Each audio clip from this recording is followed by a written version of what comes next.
Batman the Animated Series wasn't just a phenomenal TV show, it also spawned a handful of wonderful feature films. While the majority were released direct to VHS and DVD, the first film, Batman Mask of the Phantasm, was released in cinemas in December of 1993. The film introduced us to the titular villain, the Phantasm, a spectral assassin that seeks revenge on the elderly gangsters of Gotham City. Very few people have seen the Phantasm up close, and as such, the Phantasm is mistaken for Batman. This results in an ambitious politician kicking off a campaign to arrest Batman and put him on trial. Batman needs to figure out who the mystery killer is and put a stop to their campaign of terror to clear his name. Meanwhile, an old flame of Bruce Wayne's returns to Gotham. So that's your quick, spoiler-free summary of the film. If you've never seen it, then you should rectify that right now. Go ahead and watch it, I'll wait.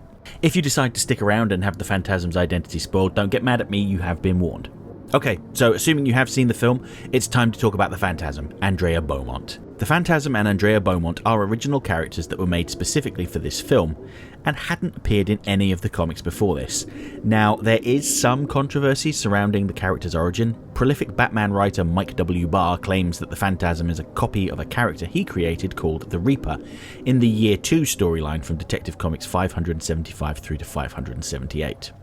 The Reaper, himself based on an earlier Nazi hunting character of the same name created by Denny O'Neil and Neil Adams, was a former vigilante operating in Gotham 20 years before Batman's time. The Reaper, Judson Caspian, was motivated by a desire for revenge after his wife had been murdered during a robbery.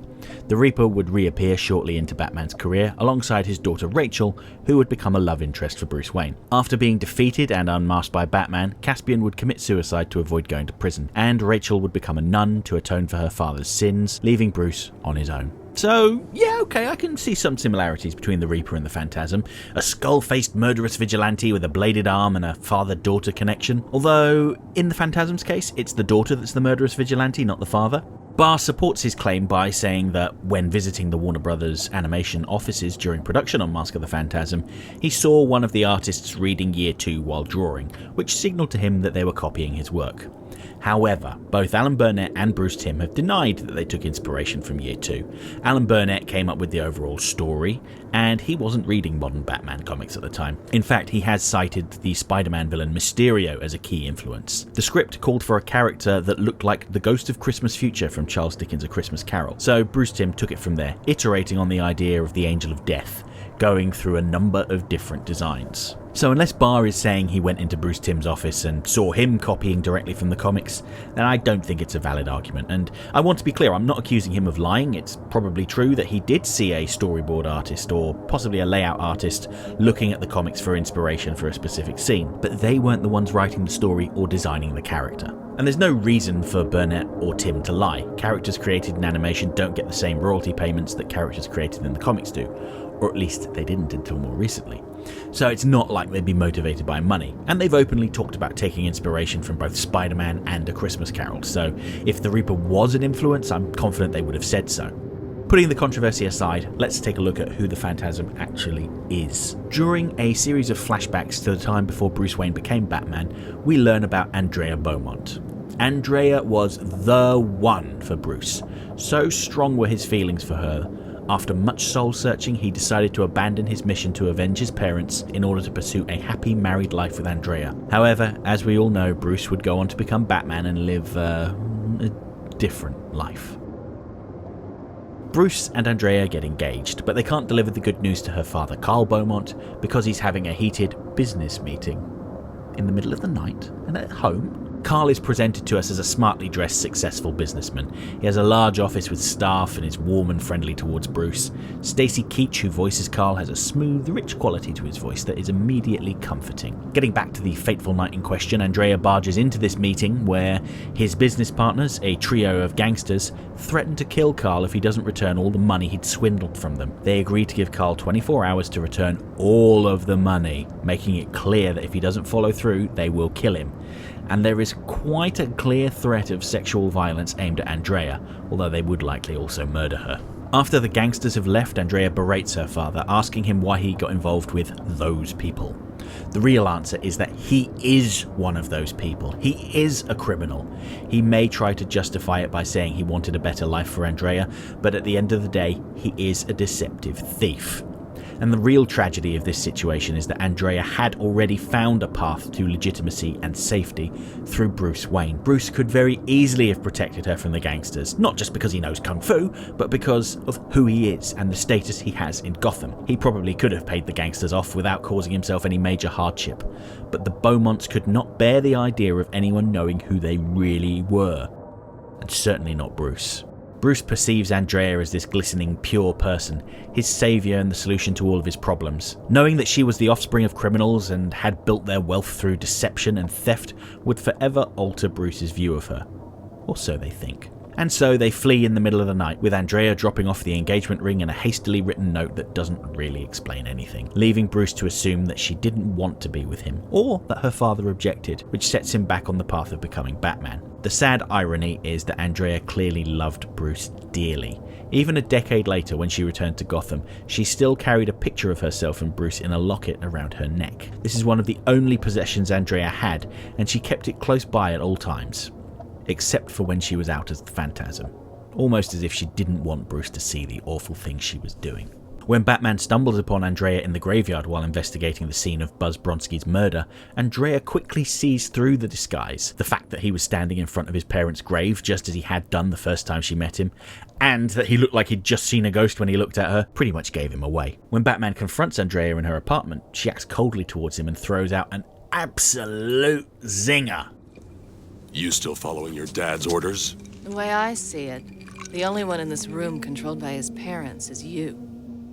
Ouch! Of course, the irony here is that Andrea is entirely driven by her father. It's the main reason why the Phantasm has the same voice as Carl. The way Andrea presents herself during this scene, you'd think she was a strong, confident woman who holds no feelings for Bruce at all. However, the moment he leaves, she crumbles onto her bed, weeping profusely, her stern facade completely broken away. Andrea, in many ways, is a direct parallel to Batman. They're both orphans who don frightening costumes to intimidate their enemies, working outside of the law to deliver what they perceive to be justice. I've talked previously about how Batman's villains are intended to represent aspects of Batman's personality. Two-Face represents Batman's duality, the Riddler represents Batman's genius, and so on. Andrea's story is a direct parallel to Batman's, but she finds herself going down an entirely different, darker path. Both Andrea and Batman are driven to do what they do because of the death of their parents, but there's one key difference. Andrea's response to the tragedies of her life is to seek revenge. Meanwhile, Batman's response is to try to ensure that no one else goes through the same experience that he did. And that's why this conversation between Batman and Andrea at the end of the film is so significant. They had to pay! But Andy, what will vengeance solve? If anyone knows the answer to that, Bruce, it's you. This look of shock on Batman's face isn't the result of another cutting remark from Andrea. It's not some gotcha like her dead parents' remark. It's the fact that this person that he thought knew him so well, the person he would have spent the rest of his life with, is so completely wrong about him. She just doesn't understand him at all. A key thing here that separates the two of them is knowledge. Andrea knows exactly who was to blame for the death of her father, and she directs her anger at them. Batman, meanwhile, had no one he could direct his anger at, and so he made a more general vow to protect the citizens of Gotham. The btas version of Batman never knew who killed his parents. He was never able to solve the crime because it was an opportunistic act of violence that happened by chance. It wasn't some conspiracy or a sinister plot. It was just a desperate, impoverished thief that took things too far and, upon realizing what he'd done, ran away into the night, never to be seen again. Although the final issue of the btas tie-in comics Batman Adventures Volume 2 does have a short story showing how the guilt of murdering the Waynes tore Joe Chill up and ruined his life, but that's a topic for another time. Batman's lack of knowledge, in my mind, is the key defining trait of the btas Batman, and every version where he knows who killed his parents, or worse, actually solves the crime, are lesser in my mind. The fact that he can never solve his own parents' murder means he will compensate for the rest of his life by solving other crimes, to spare the victims of the same despair and powerlessness that he felt as a boy. He's always trying to atone for his perceived failings as a child, even though there was nothing that he could have possibly done. Batman dedicates himself to addressing the causes of crime as Bruce Wayne by buying up companies left, right and centre, bringing good jobs to Gotham City, offering free healthcare to those that need it, and setting up halfway houses for the rehabilitated criminals. And if that doesn't work, then, as Batman, he would show them the error of their ways. His is not the path of vengeance, but compassion and reason, with a sprinkling of violence thrown in for good measure. And I know that someone somewhere will immediately have their hand raised saying, well, what about Batman's famous line from the episode Nothing to Fear? I am vengeance. I am the night. I am Batman. Well, this isn't Batman writing his dating profile. No, it's a mantra he repeats to psych himself up, the same way we might tell ourselves that we are strong, confident people that know what we're doing each morning. Especially when that might not be the case. It's the little white lie we tell ourselves to help jumpstart the day. At this point, Batman is in the grips of the Scarecrow's fear toxin, imagining his father telling him that he's a disappointment, a failure, a disgrace. Batman overcomes the hallucination by focusing his mind, reminding himself that he is more than a man, he is a symbol. However, to the wider world, Batman is a symbol of vengeance. They don't know about his philanthropic work.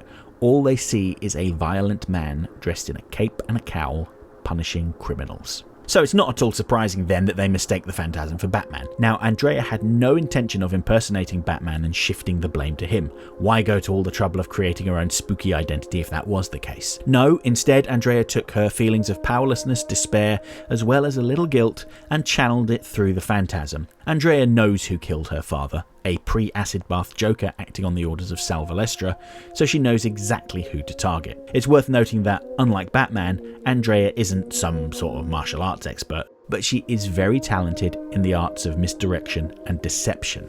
She uses a large billowing cape, smoke and a padded costume with a voice changer, which makes her sound like her deceased father, to essentially haunt Gotham's gangsters. By causing them to feel fear, they become clumsy and panicked, giving her the advantage. Case in point, when Andrea attempts to kill Chucky Sol at the beginning of the film, she slowly walks towards him, telling him that his angel of death awaits. When Chucky runs away and tries to escape in his car, the Phantasm gets knocked off of the car and is dazed. It's only thanks to her smoke that she's able to blind Chucky, leading him to driving his car over the edge. Likewise, when tormenting Buzz Bronski, the Phantasm does very little to him, aside from performing some tricks like making it seem like she's intangible. In his panic, Buzz falls into an open grave, leaving Andrea to push a statue on top of him. Easy peasy. However, when confronting the Joker, the Phantasm is disarmed, lol, by the Joker's knowledge of her identity. He doesn't feel fear when she enters his home, he recognises the parlour tricks. This leaves Andrea with nothing but her rage.